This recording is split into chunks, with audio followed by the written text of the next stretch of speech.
नमो नमः। The Bihar teacher history makers Facebook समूह पर आप सभी का अभिनंदन स्वागत। औपचारिकता के तौर पर एक बार मैं अपना परिचय दे दूं। मैं दीपक कुमार झा।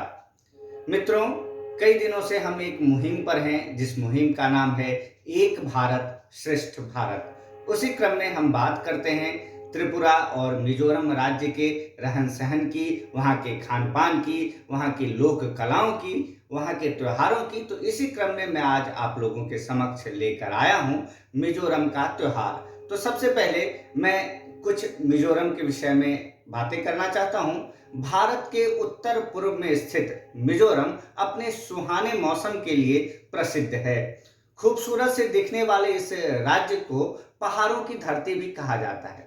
पहाड़ों की धरती इसलिए कहा जाता है क्योंकि मिजोरम पूरा चारों तरफ से पहाड़ों से घिरा हुआ है।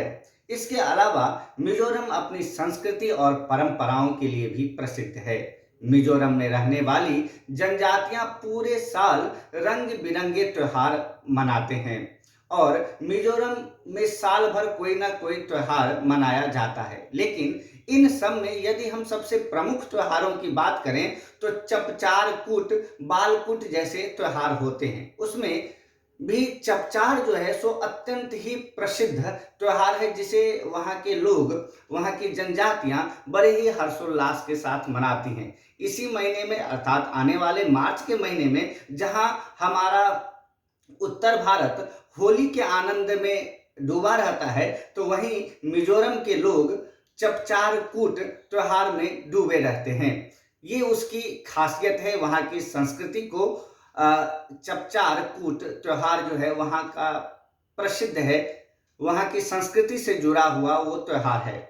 मिजोरम की संस्कृति के खास पहचान के रूप में इसे मनाया जाता है, इस त्योहार को। और इसे किस वजह से मनाया जाता है और आज हम इसी विषय पर चर्चा करेंगे कि मिजोरम के लोग क्यों और किस वजह से इस त्योहार को मनाते हैं।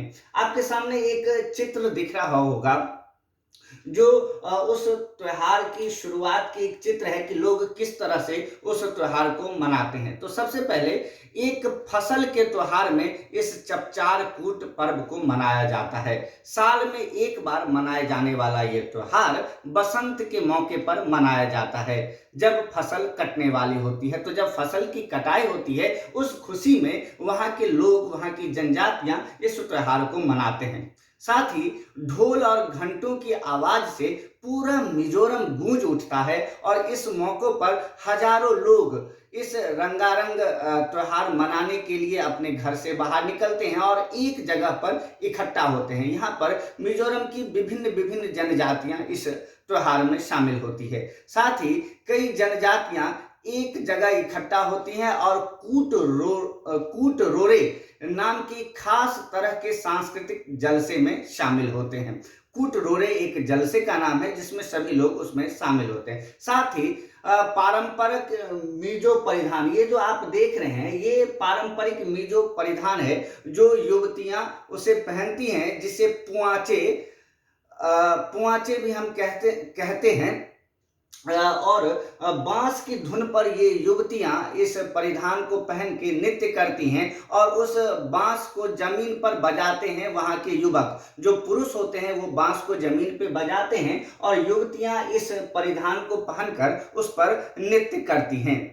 इस मौके पर लोग आमतौर पर बांस के जंगलों को काटकर झूम या मौसमी खेती करते हैं, जबकि किसान कटे हुए बांस को धूप में सूखने के लिए दे देते हैं और इसे फिर जलाया जाता है। तो इसी प्रक्रिया को चपचार कूट के नाम से जाना जाता है। तो साथियों, आइए हम कुछ सेकेंडों का एक वीडियो देखते हैं कि ये चपचार नृत्य आखिर मनाया कैसे जाता है।